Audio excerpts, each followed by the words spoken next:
प्यारे दर्शकों, आप सभी का हमारे चैनल में स्वागत है। धर्म से जुड़ी वीडियो देखने के लिए हमारे चैनल को सब्सक्राइब और लाइक करें। धन्यवाद।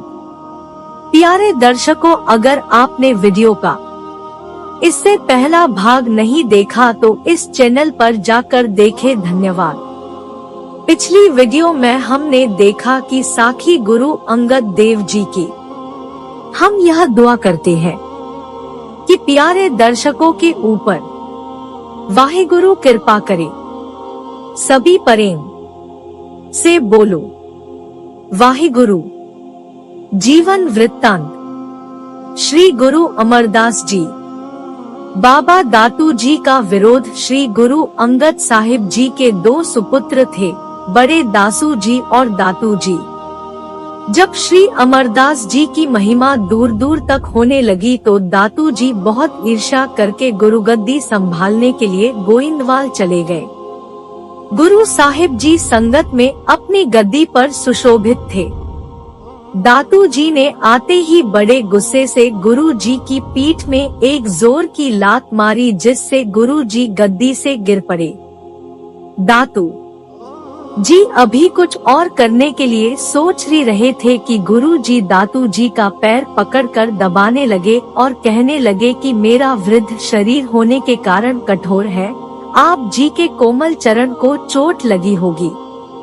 आप मेरे गुरुदेव के लड़के हैं, मुझे उठकर आप जी का आदर करना चाहिए था। मुझसे भूल हो गई है, मैंने उठकर आप जी का आदर नहीं किया, आप मुझे क्षमा करें। यह कहकर गुरु जी अपने निवास स्थान पर आ गए और दातू जी गद्दी पर बैठ गए। दूसरे दिन जब कोई सिख दातू जी के पास भेंट लेकर माथा टेकने न गया तो संध्या समय उदास होकर गुरु जी के घर का कीमती सामान और चढ़ावा इकट्ठी हुई माया सब कुछ खच्चर पर लाद कर खडूर को चल पड़ा।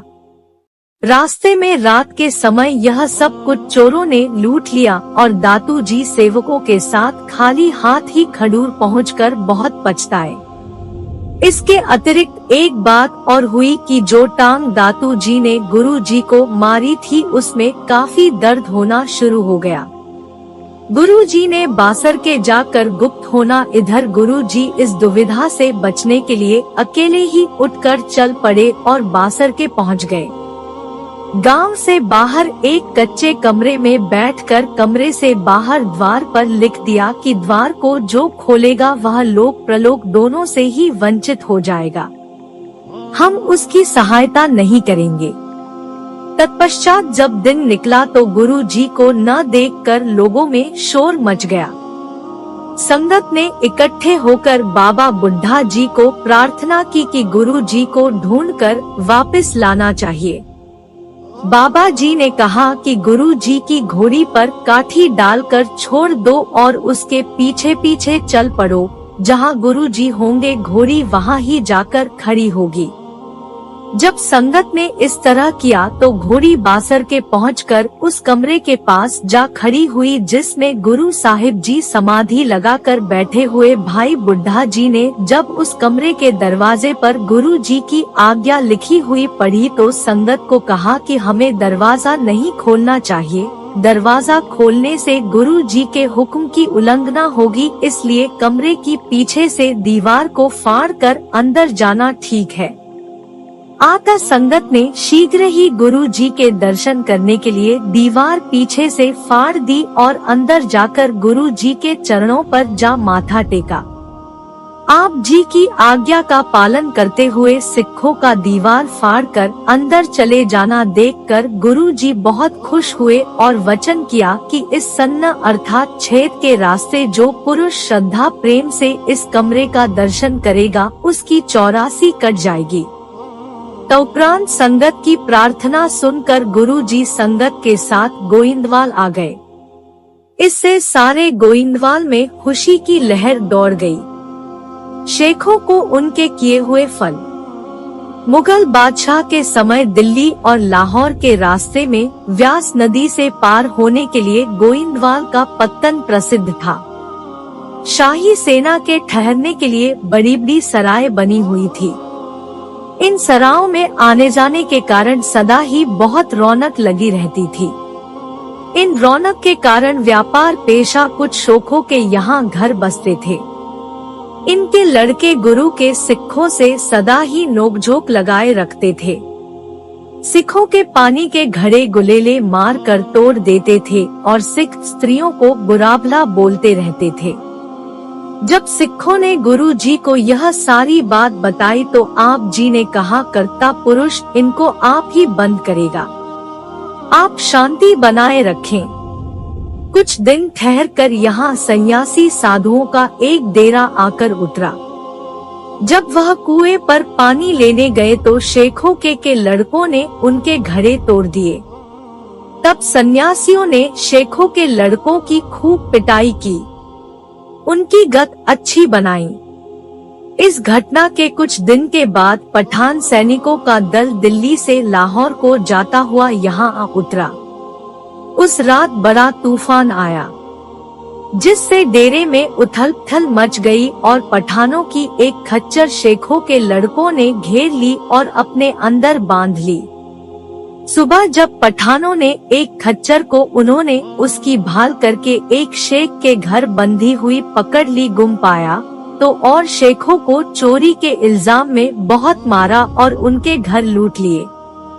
जब यह बात गुरु जी को बताई गई तो आपने वचन किया कि जो निर्वैर पुरुष से सीना जोरी करता है वह आप ही दुख पाता है।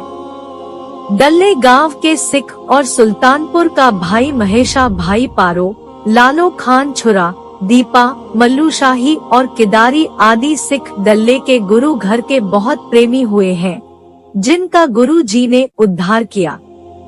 इन सिखों से गुरु जी की महिमा सुनकर एक महेशा नाम का व्यक्ति सुल्तानपुर के रहने वाला बहुत सम्मानित धनी पुरुष गुरु जी के दर्शन करने के लिए गोइंदवाल आया।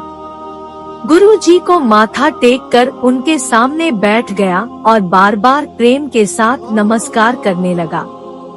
उसका प्रेम देखकर गुरु जी ने पूछा कि आप किस काम के लिए आए हो, आपका नगर कौन सा है? महेशा ने हाथ जोड़कर कहा, महाराज, मैं सुल्तानपुर से आप जी की महिमा सुनकर आप जी का सिख बनने के लिए आया हूँ। गुरु जी ने कहा, यदि तुम सिख बन जाओगे तो तेरा सारा धन चला जाएगा और तू कंगाल होकर बहुत पछताएगा। महेशा ने कहा, सच्चे पातशाह, मैंने अपना तन मन और धन सब कुछ आप जी ऊपर वार दिया है। अगर मेरा सब कुछ चला भी जाएगा तो मुझे कोई अफसोस नहीं होगा। मुझे केवल आप जी का प्रेम ही चाहिए। महेशा का दृढ़ निश्चय देखकर गुरु जी ने उसके माथे पर हाथ रखकर सत्यनाम का उपदेश दे दिया। उपदेश लेकर महेशा बड़ा प्रसन्न होकर घर को चला गया। घर जाकर उसका सारा धन आदि थोड़े समय में समाप्त हो गया। भले ही गरीब हो गया मगर उसने उसकी कोई परवाह न की और अपने गुरु प्रेम के निश्चय पर दृढ़ रहा। कुछ समय के उपरांत भाई महेशा जब फिर गुरु जी के पास दर्शन करने आया तो गुरु जी ने यह अनुभव करके कि इसने कसौटी को पूरी तरह से सहन कर लिया है और इसके निश्चय में कोई अंतर नहीं पड़ा तो आप जी ने प्रसन्न होकर कहा, भाई महेशा, आपका लोक प्रलोक सफल हो गया है, तुझे धन की कोई कमी नहीं रहेगी, आपका घर भर जाएगा। यह वरदान लेकर महेशा अपने घर आ गया और थोड़े दिनों में ही धनाढ्य हो गया। सिख मार्ग पर चलकर महेशा आप तर गया और उसने अनेकों को भी तार दिया। तेये ज्वर की कथा। गोईवाल एक माई का लड़का तेये ज्वर के साथ मर गया। उसका रोना पीटना और कुर्लाहट सुनकर गुरुजी ने उसके लड़के को जिंदा कर दिया और तेये ज्वर को पकड़कर एक लोहे के पिंजरे में कैद कर दिया। पिंजरे में ही उसको चनों की एक नमकीन रोटी और प्याला पानी का पीने के लिए देते थे। तेया इस तरह बहुत दुखी हुआ। एक दिन भाई लालो डल्ले गांव वाला जब गुरुजी के दर्शन करने आया तो तेये ने उसके आगे प्रार्थना की कि मुझे इस कैद से छुड़ाओ। जब भाई लालो ने गुरुजी के पास प्रार्थना की कि इसको छोड़ दो, तो गुरुजी ने कहा कि यह लोगों का खून पीता है और बहुत तंग करता है, इसलिए इस जालम को छोड़ने के लिए हम तैयार नहीं हैं। भाई लालो ने कहा, इसको मेरे साथ भेज दो, मैं इसको कोई ऐसा काम नहीं करने दूंगा। गुरुजी ने भाई लालो की प्रार्थना स्वीकार करके तेये को उसके हवाले कर दिया। जब भाई लालो उसको लेकर अपने घर डल्ले गांव को चला तो रास्ते में तेये ने कहा, मुझे भूख लगी है, थोड़ा समय मुझे छुट्टी दे दो। जब भाई लालो ने उसकी प्रार्थना सुनकर उसे छोड़ दिया तो वह जल्दी ही एक धोबी को, जो नदी किनारे कपड़े धो रहा था, इसको जाकर चढ़ गया और उसका खून पीने लगा। धोबी बेचारा बेसुध होकर है करके धरती पर लेटने लगा।